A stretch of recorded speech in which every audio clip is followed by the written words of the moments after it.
Olá, muito boa tarde para você. Está no ar o Pauta Aberta desta terça-feira, dia 31 de maio de 2022. Gente, últimas horas agora para garantir a declaração do imposto de renda sem o pagamento de multa, hein? Não se esqueça, e este mais uma vez vai ser nosso assunto aqui no Pauta Aberta. Eu sou o Odilon Araújo, esse é seu noticiário da tarde aqui na TV Evangelizar. A você de casa, em todo o Brasil, sempre ligadinho com a gente. Muito obrigado pela sua companhia. E vamos juntos a partir de agora com nossos destaques do jornal de hoje. A taxa de desemprego cai no Brasil para 10,5% e chega ao nível mais baixo desde 2016. Apesar desse sinal claro de otimismo que indica aquecimento da atividade econômica, o rendimento médio do trabalhador é quase 8% mais baixo do que aquele registrado há um ano no país. Aumenta o número de vítimas das fortes chuvas no Grande Recife. Pelo menos 106 mortes já foram confirmadas. Nesta terça-feira, as equipes de buscas concentraram os trabalhos em 4 áreas, onde foram registrados fortes deslizamentos nos últimos dias.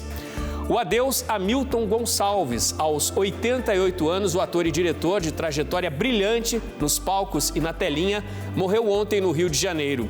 O velório com todas as honras foi hoje também no Rio. 97 dias de guerra na Ucrânia. As forças russas avançam no leste e já tomam conta de parte da cidade de Severodonetsk, o principal alvo dos ataques nesses últimos dias. Enquanto isso, nos campos da diplomacia internacional, líderes da União Europeia anunciam o 6º pacote de sanções econômicas. Deixam de comprar 2/3 do petróleo russo, numa tentativa de barrar a força econômica de Moscou e o financiamento da guerra. E no Egito, uma descoberta arqueológica para a história. 250 sarcófagos e estátuas de bronze dos tempos dos faraós foram localizados ao sul das principais pirâmides, perto do Cairo. Fique ligadinho com a gente, Pauta Aberta desta terça-feira já está no ar.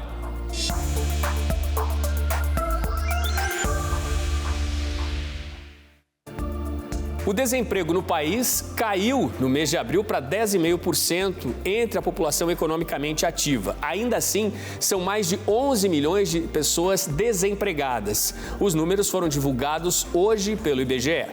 Quase 21% da população brasileira trabalham sem carteira assinada. Em comparação anual, este é o maior índice registrado até agora, segundo o IBGE.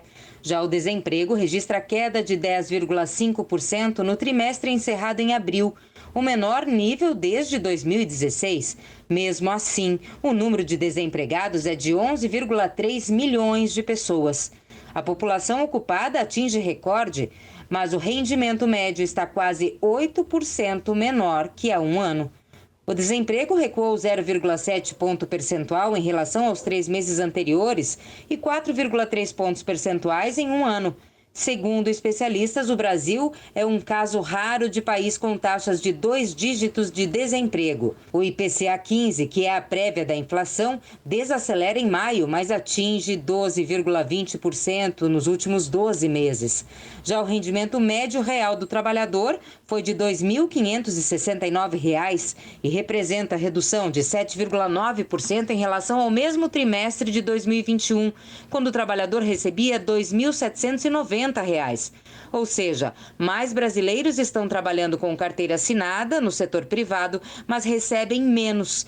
O que também aconteceu no setor público, com registro de diminuição de 12,4% dos salários. Os empregados com carteira assinada tiveram perda salarial de 4,4% e os sem carteira e que trabalham por conta própria tiveram redução de 3,3% nos rendimentos.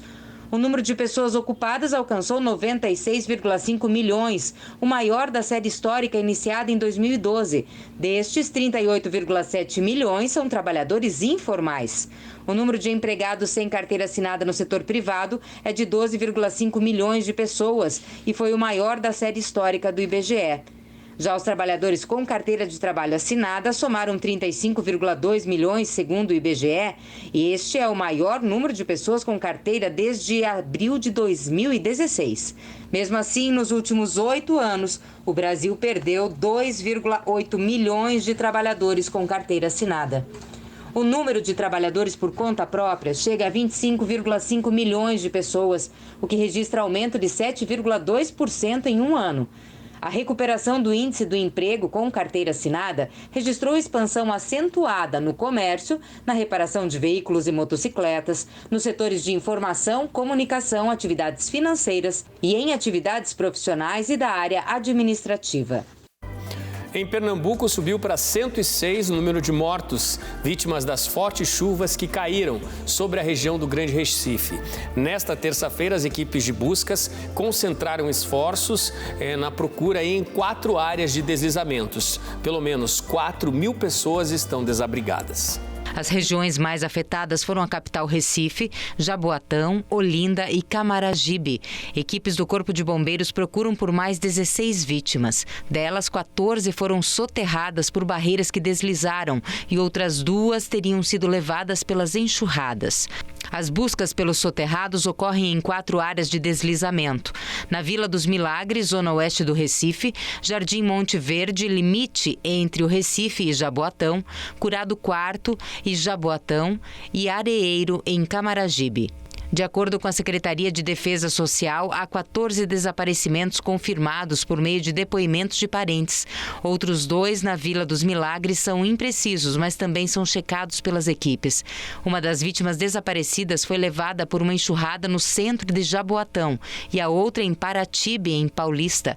As buscas foram interrompidas várias vezes hoje pela manhã por causa das chuvas que aumentam os riscos de novos deslizamentos.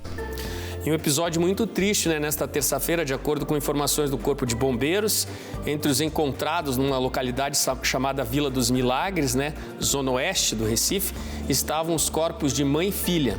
Foram encontrados abraçados.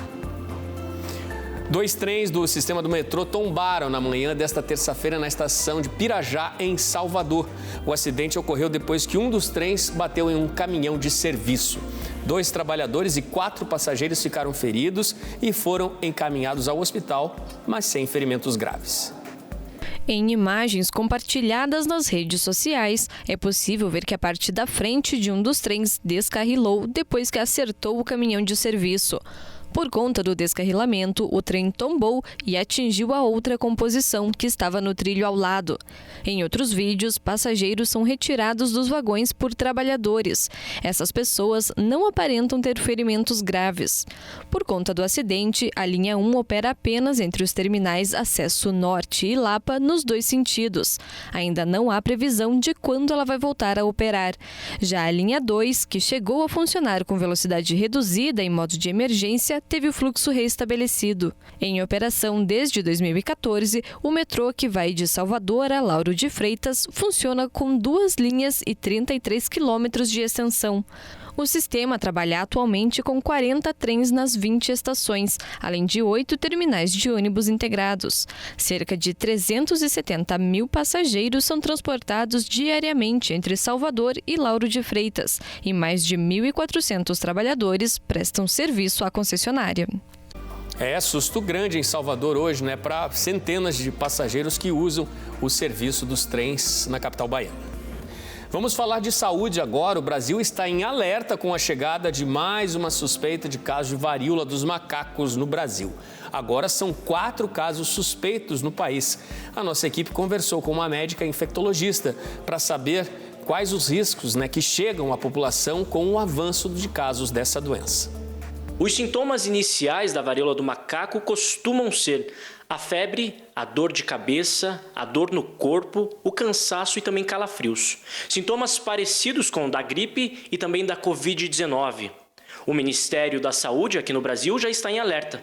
Para a gente entender um pouco mais sobre, eu converso agora com a médica infectologista e professora também da Universidade Federal do Paraná sobre esse caso da varíola dos macacos. É isso mesmo que está acontecendo? Exato. Então, é uma infecção viral, como toda infecção viral, essas manifestações são bastante comuns, E é febre, dor muscular, dor de cabeça, um mal-estar geral, que evolui em alguns dias para uma lesão de pele, que daí é um pouco mais característica e ajuda no diagnóstico. A pandemia da Covid-19 começou assim também. A varíola dos macacos também pode se tornar uma pandemia? Olha, nós não temos informações ainda que possam levar a esse tipo de afirmativa. Tá? Em princípio, acredita-se que não, porque apesar de ser uma doença transmissível, né, por via respiratória, parece que o contato é mais importante, onde a gente tem uma quantidade maior de vírus. E parece que a transmissão não é tão eficaz como é o vírus que causa a Covid-19. Em princípio, a Organização Mundial de Saúde fez o alerta, nós devemos observar o que está acontecendo, como esse vírus está se disseminando, mas não parece ter a mesma evolução da Covid-19. Como se prevenir?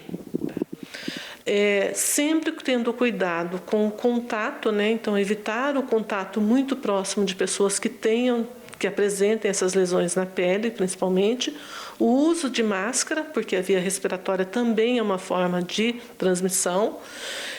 Se houver essa suspeita, a pessoa com suspeita fazer o isolamento, e aqueles que tiveram contato com o suspeito devem ficar em observação.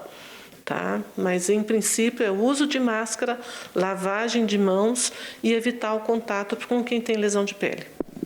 Muito obrigado, doutora. Nós voltamos aos estúdios. E atenção, motoristas recém-habilitados e aqueles que precisam renovar a CNH. A Carteira Nacional de Habilitação terá um novo modelo a partir de amanhã. A nova CNH apresenta elementos gráficos que dificultam a falsificação e também as fraudes. A substituição do documento deve ocorrer conforme os motoristas forem renovando ou emitindo a segunda via da CNH.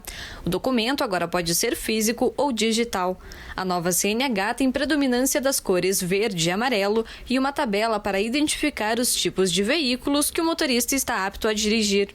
Também deve ser possível incluir o nome social e a filiação afetiva do condutor no documento. A primeira coluna tem a categoria da CNH, seguida por uma imagem do automóvel e a indicação de se o dono do documento está habilitado para dirigir aquele tipo de veículo, além de informações sobre exercício de atividade remunerada do motorista e possíveis restrições médicas. Foi ainda incorporado um código internacional utilizado nos passaportes, que permite ao condutor embarcar em terminais de autoatendimento nos aeroportos brasileiros. O documento também vai apontar se o motorista tem apenas permissão para dirigir por meio da letra P ou se já possui CNH definitiva com o uso da letra D. A nova CNH mantém o QR Code já disponível nos documentos emitidos a partir de 2017. O código vai armazenar todas as informações do documento, inclusive a fotografia, mas com exceção da assinatura do motorista. Milton Gonçalves, o ator e diretor, um símbolo de representatividade negra na TV e no teatro brasileiro, morreu ontem no Rio de Janeiro aos 88 anos de idade. 88 anos muito bem vividos e de uma grandiosa história. Segundo a família, o ator Milton Gonçalves morreu em casa depois de problemas de saúde que enfrentava quando teve seu primeiro AVC em 2020. Milton Gonçalves nasceu em 9 de dezembro de 1933, no município de Monte Santos, em Minas Gerais. Fez mais de 40 novelas, fez mais de 70 filmes, fez teatro, atuou em programas humorísticos e minisséries. Dentro de cada personagem, muita dedicação, história de luta e respeito pelo povo brasileiro. Sua imagem como ator, como homem, levava representatividade para as pessoas negras na dramaturgia e na arte do país. Milton Gonçalves ganhou uma indicação de melhor ator no Emmy Internacional. O corpo do ator foi cremado no cemitério do Caju, no Rio de Janeiro. Veja no próximo bloco a chuva de meteoros que ficou abaixo das expectativas, mas que na noite passada iluminou o céu em algumas cidades do país.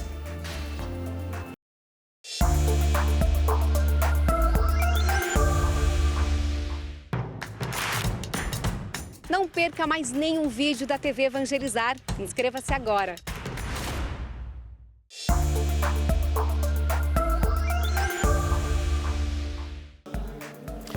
Pauta Aberta está de volta para este segundo bloco. Estamos ao vivo para todo o país. São 4h54 da tarde agora. A você de casa, sempre ligadinho aqui na programação da TV Evangelizar. Obrigado pela sua companhia. E a gente começa este bloco falando sobre Auxílio Brasil, né? Tem agenda importante, recursos importantes já disponíveis aí para mais famílias, mais milhões de brasileiros. E não é só isso, mais aposentados pensionistas do INSS também já podem sacar a segunda parcela do 13º. A Cláudia Vicentim tem os detalhes para a gente. Boa tarde para você, Cláudia. Olá, Odilon, uma ótima tarde para você e para quem acompanha o Pauta Aberta. Hoje é dia de receber o Auxílio Brasil e a segunda parcela do 13º salário para aposentados e pensionistas. Vamos falar primeiro do Auxílio Brasil. Ontem o dinheiro foi liberado para os beneficiários com o número do NIS, que é a inscrição social com o final 9. Hoje quem possui o NIS com o final 0 também pode sacar. Esses pagamentos são referentes ao mês de maio. Tem direito ao benefício as famílias em situação de extrema pobreza, que são aquelas que possuem renda familiar per capita de até R$ 105. Famílias em situação de pobreza também podem receber desde que tenham entre seus membros gestantes ou pessoas com menos de 21 anos. Há 3 possibilidades para receber o Auxílio Brasil. Se o beneficiário já era cadastrado no Bolsa Família, a migração é automática. Pessoas que estão no CAD único, mas não recebiam Bolsa Família, nesse caso, vão para a lista de reserva. E ainda aqueles que não possuem registro no CAD único, mas é preciso fazer esse cadastramento em alguma unidade do CRAS, que é o Centro de Referência da Assistência Social. Para saber se você tem direito ou não ao Auxílio Brasil, é possível ligar no telefone 121 do Ministério da Cidadania ou na Central de Atendimento da Caixa Econômica Federal, número 111. Tem também a opção dos aplicativos Auxílio Brasil e Caixa Tem. Os dois podem ser baixados no celular de graça. E hoje tem pagamento da segunda parcela do 13º salário para aposentados e pensionistas que recebem um salário mínimo e possuem o NIS com final 5. O piso nacional está valendo R$ 1.212. Quem recebe um salário e possui o NIS com finais 1, 2, 3 e 4 já teve a segunda parcela liberada. Amanhã, quarta-feira, é a vez dos pensionistas que possuem o NIS com final 6, além dos que recebem valor superior a um salário mínimo e têm o NIS com final 1. Os pagamentos seguem até o dia 7 de junho. As consultas desse dinheiro do 13º são feitas pelo telefone 135, pelo site Meu INSS e também pelo aplicativo de mesmo nome, que também é gratuito, Odilon. Valeu, Cláudia. Recado dado pela nossa Cláudia Vicentim. E olha, gente, 31 de maio, hoje é o último dia, hein, para entregar a declaração do imposto de renda. Faltam poucas horas para o fim do prazo, né? E a Receita Federal ainda espera, acredite, 500 mil de documentos. São 500 mil pessoas que ainda não fizeram a entrega da declaração. Até o começo da tarde dessa terça-feira, 33.557.430 documentos tinham sido entregues. E ao todo são esperados 34.100.000 declarações neste ano de 2022. Quem não entregar a declaração neste prazo, né, até às 11h59 da noite de hoje, está sujeito a multa que varia de 1 a 20% do valor devido aí em impostos. Porém, o valor mínimo dessa multa é de R$ 165,74. Portanto, se você ainda não fez a sua, corre lá que ainda dá tempo. Vamos de notícias internacionais agora, notícias da guerra. O avanço russo no leste da Ucrânia continua com fortes bombardeios, estragos e novas vítimas em Severodonetsk. Ao menos 3 mortes foram confirmadas nesta terça-feira após mais bombardeios durante a madrugada na cidade. A guerra chegou a 97 dias hoje. Perto dos 100 dias de guerra, não há trégua no leste. As forças russas seguem a avançar para a tomada total de Severodonetsk. Depois dos duros combates ontem nos subúrbios, hoje os militares vindos de Moscou já assumiram o controle em parte importante da cidade. Severodonetsk é uma das maiores cidades de Luhansk, na região separatista do Donbass. A queda completa da província de Luhansk está muito próxima. Embora seja forte a resistência ucraniana, se concentra hoje apenas numa parte de Severodonetsk e também na cidade de Lysychansk. Antes do início da guerra, Severodonetsk era uma cidade com 100 mil habitantes. Hoje, estimativas apontam que são 12 mil, escondidos, desesperados e sem conseguir deixar a cidade cercada e sob fortes ataques dos soldados russos. Em gravação recente com moradores, um vídeo repórter registrou o momento exato ato em que uma bomba explode muito perto deles. No campo da diplomacia internacional, analistas destacam que o bloco europeu aprovou agora a sanção econômica mais pesada a Moscou desde que a guerra teve início. Suspendeu todas as importações por mar do petróleo vindo da Rússia, o que corresponde a 2/3 dos negócios com a União Europeia. Como a União Europeia é o principal importador do petróleo russo, os impactos serão de bilhões de dólares ao Kremlin. Os cortes nos negócios só não foram maiores por conta da dependência quase que completa do petróleo russo por parte de países como Hungria, Eslováquia e República Tcheca. Enquanto isso, Alemanha e Polônia já destacam que até o fim do ano vão suspender por completo as compras do petróleo que vem de Moscou. Hoje, depois de definidas as novas sanções, os líderes europeus voltaram a se encontrar em Bruxelas. A meta, de acordo com os planos deles, é reduzir ao máximo o poder financeiro e as possibilidades de financiamento da máquina de guerra desenvolvida por Moscou.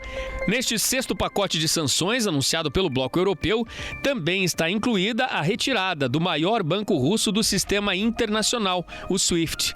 Em Kiev, assessores do presidente Zelensky anunciam que as sanções estão chegando muito tarde e fazem um apelo para que sejam enviadas o quanto antes mais armas para garantir as defesas da resistência ucraniana. Ao sul do Cairo, uma descoberta arqueológica anunciada neste finzinho de maio no Egito vai ficar para a história. Centenas de sarcófagos, estátuas de bronze e até papiros dos tempos dos faraós foram encontrados e agora vão enriquecer o acervo histórico incrível que já existe no país. O Egito apresentou nesta segunda-feira uma descoberta gigantesca na necrópole de Saqqara, no sul do Cairo. No sítio arqueológico, perto das pirâmides de Gizé, foram revelados 250 sarcófagos com múmias e 150 estátuas de bronze, incluindo uma do arquiteto, também vizir e médico Imhotep. De acordo com o diretor do Conselho Supremo de Antiguidades do país, Mostafa Waziri, o egípcio revolucionou a arquitetura no mundo antigo e encontrar sua tumba é um dos principais objetivos da missão, que já completou 4 temporadas. O Ministério do Turismo e Antiguidades afirmou que também foram encontradas estátuas de bronze representando divindades do panteão egípcio, como Osíris, Ísis, Hathor, Amon-Min, Nefertum e Anubis. I have to say that we are once again surprised. Tenho que dizer que, mais uma vez, estamos surpresos com as descobertas da equipe egípcia que trabalha em Saqqara. E estou muito feliz pelo Dr. Waziri e sua equipe e pela arqueologia egípcia por essas descobertas muito incríveis. The Egyptian archaeology for these very amazing discoveries. A descoberta de um papiro intacto e selado também animou os arqueólogos. E, segundo Waziri, o documento certamente conta com capítulos do Livro dos Mortos. O item foi imediatamente transferido para o laboratório do Museu Egípcio da Praça Tahrir, no Cairo, para ser restaurado e analisado. Descoberta incrível aí que fica, para os registros aí, para a pesquisa da humanidade. E hoje é Dia Mundial Sem Tabaco e o alerta a gente precisa repetir todos os dias, pensando no bem-estar e na saúde da população. De acordo com informações da OMS, o tabagismo é responsável por mais de 8 milhões de mortes por ano em todo o mundo. Para conscientizar a população sobre o problema, a Organização Mundial da Saúde destacou no fim da década de 80, o dia 31 de maio, como Dia Mundial Sem Tabaco. Os cigarros estão cada vez menos populares no Brasil. Segundo dados do Ministério da Saúde, mais de 90% da população brasileira se declara não fumante. Nos últimos 15 anos, a quantidade de pessoas que fumam caiu mais de 50% e 9% da população ainda faz uso do tabaco. Eu consegui por uns 2 anos ficar sem fumar. Eu voltei para cá, estresse, aí leva a nicotina. Fumar um simples cigarro significa tragar ou inalar mais de 4.000 substâncias químicas. As doenças principais são as doenças respiratórias, as doenças cardiovasculares e quase todos os tipos de câncer estão ligados ao cigarro. Os principais são pulmão, todo mundo fala, né? Mas também câncer de bexiga, câncer de útero. Para alertar contra os prejuízos causados pelo hábito de fumar, a Organização Mundial da Saúde criou, em 1987, o Dia Mundial Sem Tabaco. O Brasil passou a aderir à campanha desde 2015. O tabaco nos custa mais de 8 milhões de vidas anualmente. Em 2005, o Brasil assinou um Tratado Internacional de Saúde Pública. Uma das medidas previstas é o aumento de preços e impostos sobre o tabaco. Antes disso, imagens de advertência já vinham impressas nos maços e houve a proibição de patrocínio a shows e restrições à publicidade de cigarro. Tudo isso vem contribuindo para a redução do consumo no país. O Sistema Único de Saúde dispõe de clínicas especializadas para tratar pessoas que desejam parar de fumar. Para evitar problemas de saúde, não fumar é a única solução. Quem venceu o vício garante, tudo vale a pena. Já fumei durante muitos anos, mas tem 30 anos que eu deixei. Acho que não deveria nem ter fumado. Vale o alerta, hein? Todos os dias, né? Para você que ainda não conseguiu largar este vício, não conseguiu largar o cigarro. Agora eu tenho um convite muito especial para você. Venha junto com a TV Evangelizar e a Peregrina Brasil, o padre Rogério de Mello e o diácono Luizinho da Missão Passio Domini conhecer as grandes basílicas europeias na Itália e também na França.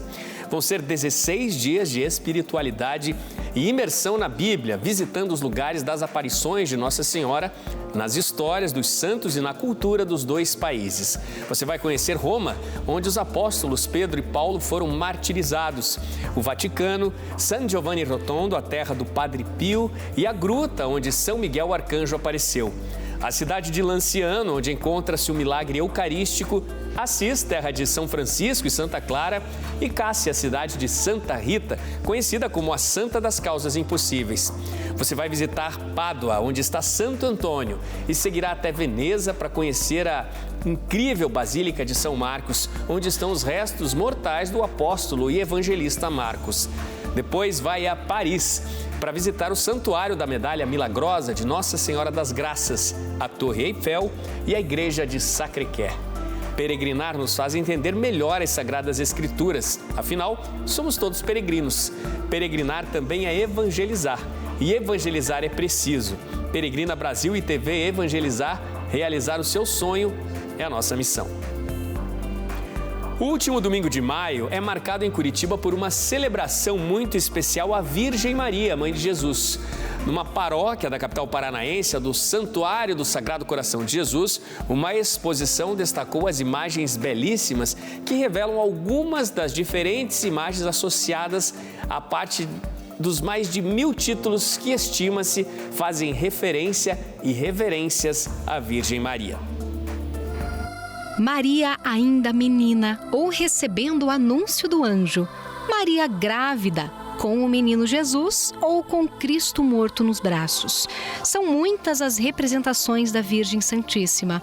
Mas você sabe por que ela é conhecida por tantos nomes no mundo todo? É a mesma Mãe de Jesus e nossa Mãe, que nós chamamos de Maria Santíssima, mas que se apresenta ao mundo, às pessoas, aos povos, com títulos diferentes.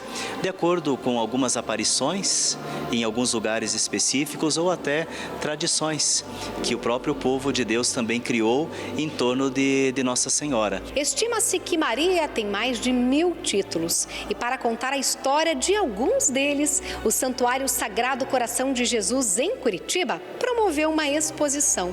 Um trabalho que envolveu toda a comunidade e que já é tradição por aqui. Criou-se uma tradição aqui no santuário há mais ou menos uns 5 anos, de que durante o mês de maio nós expunhamos as imagens que tínhamos dos títulos de Nossa Senhora. Expunhamos durante todo o mês no santuário, com a história de cada um. E pouco a pouco foi crescendo, de forma que neste ano nós resolvemos não fazer durante todo o ano, mas fazer no domingo, no último domingo do mês de maio, com aquelas imagens que nós temos, com outras que as pessoas mesmos que viram nos outros anos trouxeram para nós, e também também com outras imagens que nós temos à disposição até na nossa loja. E entre tantos títulos e devoções, alguns se destacam. É claro, é o título principal no Brasil de Nossa Senhora Aparecida. Aqui há uma imagem facsímile, que é uma imagem que foi retirada da imagem original de Aparecida. É uma imagem tão venerada no Brasil todo.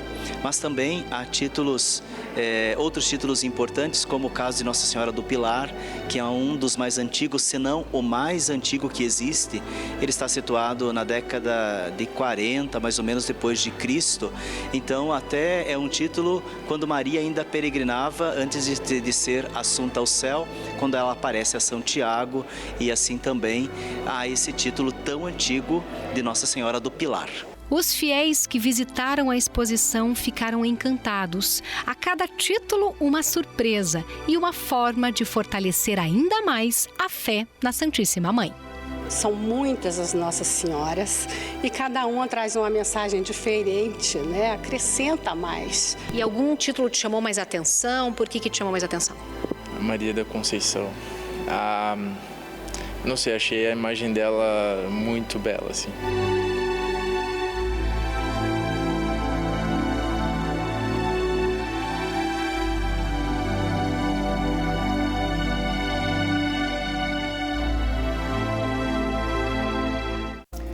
Como disse nossa entrevistada, são muitas Nossas Senhoras e mensagens maravilhosas sempre. Futebol. Ontem à noite a bola rolou no estádio Beira-Rio pelo último jogo da 8ª rodada do Brasileirão. Você vai ver as imagens agora. O Inter abriu o placar em um contra-ataque com o meia Wanderson aos 11 minutos do primeiro tempo. Mas o Atlético Goianiense reagiu, empatou com o gol do atacante Diego Turim e depois tomou conta do jogo. Placar final 1-1 em Porto Alegre. Hoje o Red Bull Bragantino e o Goiás decidem quem avança para as oitavas de final pela Copa do Brasil. É o último jogo entre os que disputam vaga nas oitavas. O jogo de volta vai acontecer hoje no estádio Nabi Abichedi, em Bragança Paulista, às 9h30 da noite. No primeiro jogo, o Bragantino venceu por 2-1 de virada na capital goiana. Depois da partida de hoje, vai acontecer o tão esperado sorteio, para definir quais serão os confrontos das oitavas de final da Copa do Brasil. A data ainda não está confirmada, mas já há uma previsão de que esse sorteio aconteça na próxima terça-feira, dia 7 de junho. E nesta última madrugada, uma chuva de meteoros passou pelo planeta Terra, pôde ser vista no céu da América Latina, mas principalmente no Rio Grande do Sul.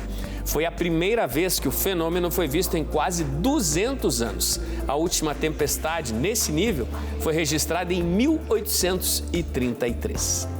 Mais uma vez, o céu brasileiro foi contemplado com a passagem de uma estrela cadente. O registro foi feito por 2 câmeras do Observatório Espacial Heller e Junk, uma localizada em Porto Alegre, no bairro Petrópolis, e outra em Taquara, na região metropolitana da capital gaúcha. A expectativa para a chuva de meteoros era de que fosse a maior do ano, estatística que acabou não se confirmando, mas deixou registrado a passagem do cometa durante 9,96 segundos. Fenômeno de maior duração de 2022. Esta chuva de meteoros ocorreu porque um cometa está se despedaçando desde 1995, mas agora, pela primeira vez, o planeta Terra ficou na órbita dos detritos. Espetáculo, e com o espetáculo dos vestígios da chuva de meteoros, que trouxe mais brilho aos nossos céus, hoje a gente se despede. Um bom finzinho de tarde para você, bom descanso. Muito obrigado pela sua companhia e até amanhã aqui no Pauta Aberta na TV Evangelizar. Tchau, tchau.